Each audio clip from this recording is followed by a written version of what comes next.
This weekend we are exploring Northern Ireland for a few days of action-packed adventure. Think some epic hikes, giant cliffs, peculiar rocks, A stroll around Belfast, lots of castles, of course. plus what to skip so you don't get stuck in overcrowded tourist traps. We'll finish in Derry, and yes, we'll be giving you some tips like don't call it Londonderry in front of an Irishman throughout the video. so by the end you'll know exactly what kind of place Northern Ireland really is.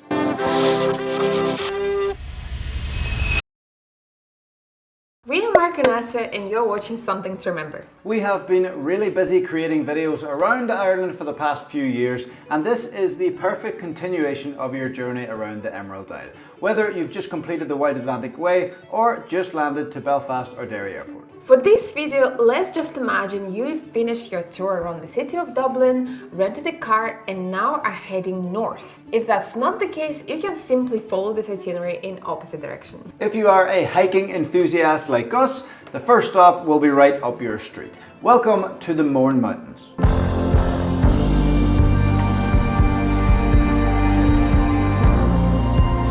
Today we are in the Mourne Mountains. It's the first time we've ever came to the Mourne Mountains and we're very excited. In this mountain range there are some very famous mountains. You've got Donard, which is the highest mountain in Ulster, and also you've got Slieve Doan, which is meant to be a really spectacular hike. I think the most spectacular in the Mournes. But today we're going to be doing Slieve Doan, which is also very spectacular. I think it takes about an hour and a half, 2 hours to go up and down. So that's the one we're doing, and I think you get a lovely view of the rest of the Mourne Mountains. So we're really excited. The trailhead itself starts at a place called Ott Car Park, and the whole route is considered to be easy to moderate in difficulty. Just to give you an idea of how hard it can be to work out Ireland's complex geography, this is Down, which is in the north, but I'm from Donegal, which is in the south and has Ireland's most northerly point. So what Mark just meant was we are now in County Down, which is located in the north of Ireland, and people refer to Northern Ireland as the north, even if the most northern county located more north than Northern Ireland is still considered to be the south. So Donegal, even though it's in the northwest of Ireland, is still considered to be the south of Ireland because it is the Republic.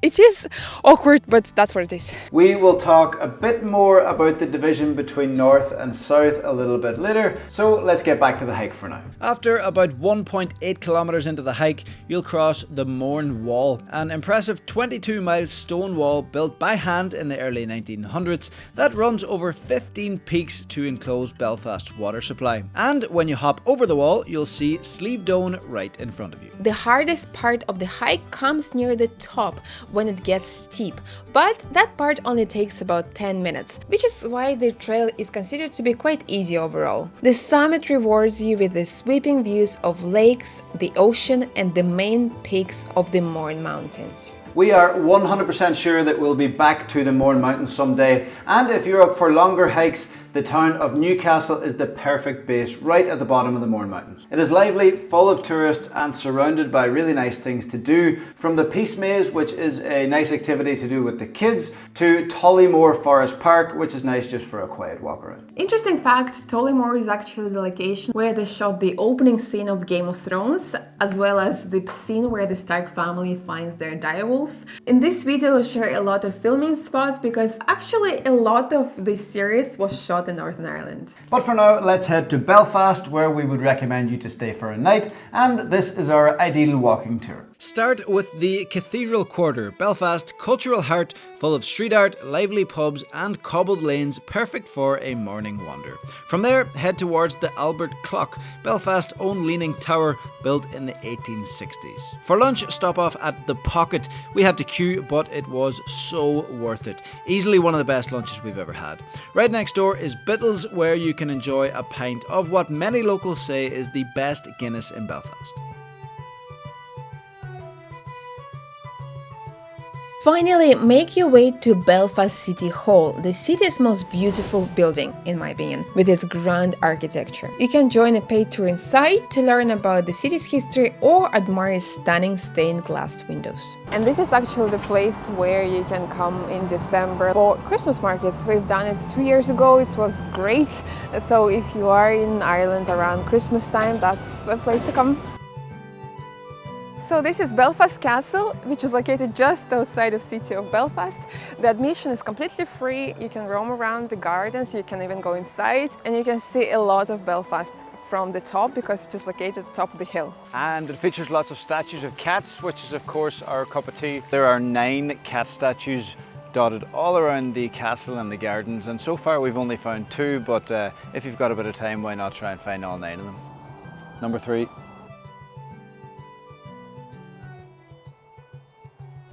For those who wants to see a little bit more of the city, you can visit the Ulster Museum, Botanical Garden, and the only Game of Thrones studio tour. It's actually supposed to be very good because they have a lot of the costumes and people say it's as if you're walking through the Winterfell. I actually finally made Mark start watching it, but we're only on season 5, so we can't really go there. Can't do the tour in case there are spoilers apparently, but when we finish the tour, maybe we'll go and see what the crack is. Another very popular tourist attraction is to go to the Titanic Museum, as the Titanic ship was actually built in Belfast. If you're interested in the craftsmanship and how the ship was built, then you might like it, but we have heard from members of our family that went that it's a lot of screen time and not as exciting maybe as it should be. You could also check out the Crumlin Road Jail, but I've read that recently it's mostly a self-guided tour with a lot of information on the screens. So I think if you're interested in that kind of thing, we would recommend you to visit Kilmainham Jail, which is located in Dublin, and we mentioned that in our previous video, so check that out. The first place then that you will hit after your nice stop in Belfast would be the Dark Hedges. Now, apart from featuring very briefly in the second series of Game of Thrones, the Dark Hedges themselves are quite underwhelming unless you're kind of like us and you like to say we were there, or if you're a photographer because you can get some nice shots like this. But if you're not, don't be expecting too much from the Dark Hedges. It's grand, it's nice to go and see, but I wouldn't be veering too much off your journey just to see it. The next major attraction that we would highly recommend is Fairhead.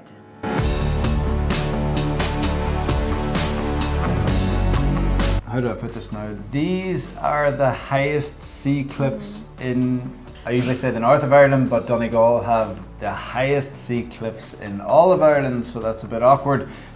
Fairhead is the highest sea cliffs in Northern Ireland there. So. Which brings us to what exactly is Northern Ireland? So, England started getting involved in Irish affairs around about the 1200s, and then by the 1800s, the whole island of Ireland was under British rule. Irish demands for independence led to the War of Independence, which led to the Anglo-Irish Treaty in 1921. This created the Irish Free State, which is now the Republic of Ireland, and Northern Ireland stayed as part of the UK. Today, Ireland is obviously still divided. Many people like me in the Republic hope for a united Ireland someday, while there are a lot of people that live in Northern Ireland that still class themselves as British and want to remain part of the UK.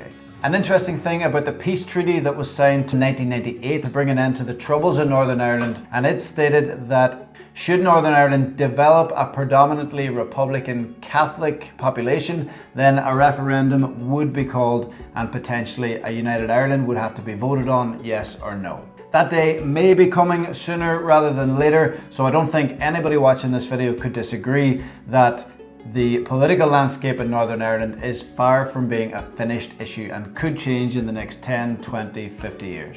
Personally, growing up in Donegal, I would love to see a united Ireland, just because I don't think we can say that we are fully free from British rule until that day comes. But there are two sides to every coin, and if you happen to be of the other equation, welcome to our channel, let's be friends. And of course, one of the biggest divisions and sources of conflict over the generations has been the religious element, Catholic v Protestant, which has shaped local identities and politics for generations. Anyway, what does it mean for you as a tourist? In theory, you need a visa to cross from Ireland, the Republic of Ireland, to Northern Ireland and back. In practice, there is no physical border, there are no checkpoints, and the only moment you realize that you actually went from Northern Ireland to the Republic is when you see those signs, welcome to County Monaghan, welcome to County Donegal, or when the signs cross from mile per hour to kilometer per hour, which is also something you need to consider when you're driving in Northern Ireland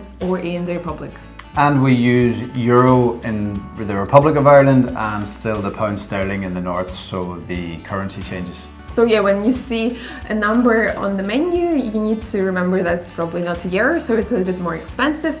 But actually closer to the border, they accept both currencies. But nowadays, everyone pays with debit cards, so you will never need to worry about actually bringing cash. Also, roaming charges may apply depending on your phone provider when you cross from the UK to the EU and back. For example, I have Vodafone in the Republic and it just doesn't work up north, in the north. Lastly, as the topic of Northern Ireland can be a bit sensitive, it's maybe best to avoid getting into a discussion with strangers unless you know the crack, and be respectful to both sides and educate yourself before coming here. That would be my advice. But enough about all that serious stuff. Let's get back to what my mum loves. Let's stand on the edge of some cliffs. There are a few different routes to reach the edge of the Fairhead Cliffs. We recommend taking you the perimeter walk, which opens up to stunning views like this. The hike is moderately easy and it takes only about 15 to 20 minutes to reach the cliffs. You can come to see the Rattling Wall,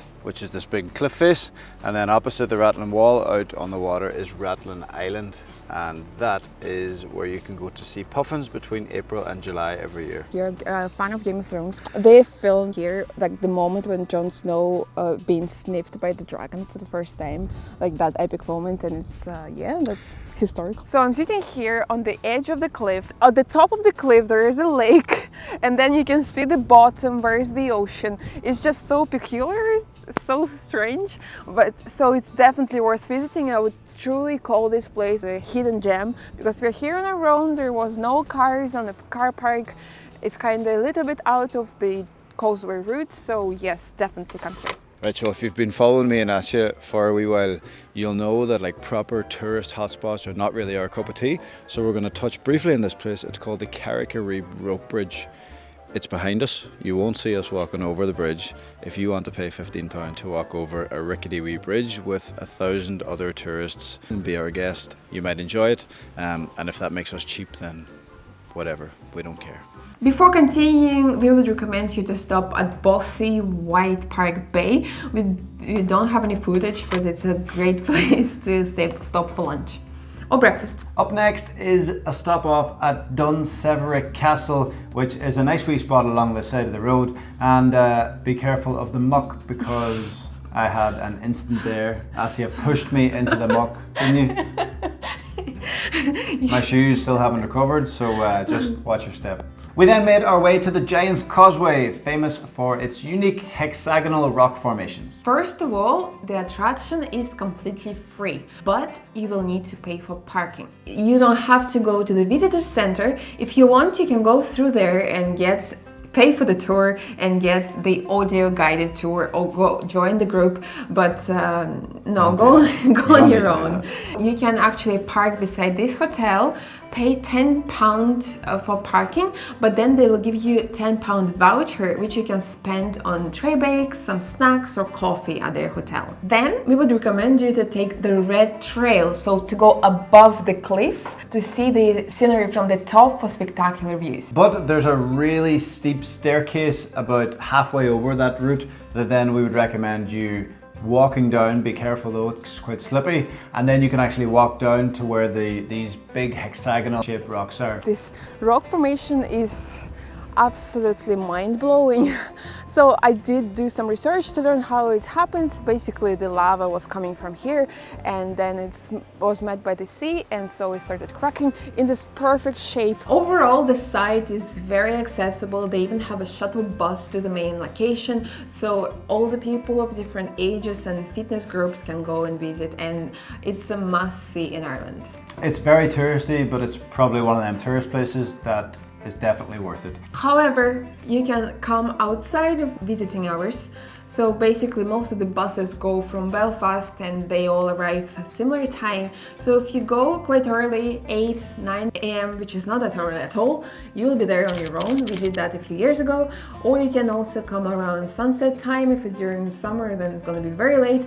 So yeah, you can see this place without big crowds. From there, you will be in the perfect position to visit the Bushmills Distillery. Welcome to Bushmills. This is the world's oldest licensed whiskey distillery, and it's up here in a wee town called Bushmills, along the River Bush. That's where it gets its name. We've done the tour of Jameson in Dublin and also up here. This is a much more kind of a raw experience. It's more of a factory setting. You kind of feel like you're getting the proper experience of how the whiskey is made. The Jameson one in Dublin is good, but it's a bit more commercial, a bit more interactive, a bit more modernised. Just keep in mind that most distillery tours in Ireland, and Bushmills is no different, they offer you tasters and then a drink at the end, so just bear that in mind if you're the designated driver. Maybe on the day that you're visiting these distilleries, get someone else to drive. After stopping at a few more locations, like the ruins of a 16th century castle perched dramatically on a cliff and the Maher Cross car park and viewpoint, we ended the day at the stunning White Rocks beach. Ireland is really riddled with spectacular beaches, but this one truly stands out. A dramatically beautiful stretch of coastline with soft golden sand, turquoise water and incredible cliff formations. After that very busy day of sightseeing, make your way to the city of Derry. And the best place to start in Derry is to visit the iconic Derry Walls. So I'm standing on the Derry Walls, and Derry is proudly known as the walled city. It is actually the only city in Ireland that is completely closed in by its walls. They're 400 years old, they're a mile long, so if you take a walk around the whole walls of the city, it's a great way to see the best viewpoints in the city.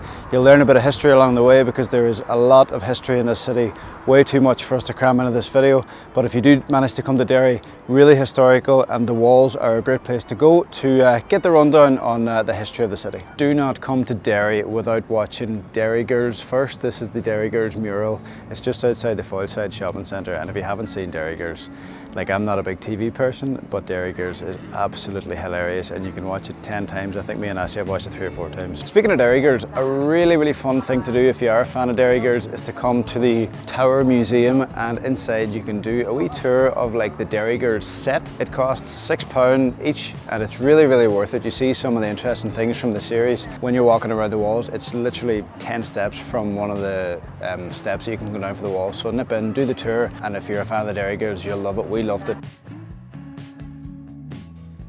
So this behind me is the Peace Bridge, and the Peace Bridge is pretty much exactly what it says in the tin. It was built in 2011 and it basically connects the 2 sides of the city. So it connects the bog side, which would traditionally have been the Irish Nationalist Republicans, with the water side, which would have been the British Loyalists. After exploring Derry, we would highly recommend you to visit County Donegal. It's just next door, and this is the most spectacular, the most beautiful county. Well, we think we packed an awful lot into our trip, your trip to Northern Ireland. So if you ever get the chance to visit, we're sure you're going to have something to remember just like us.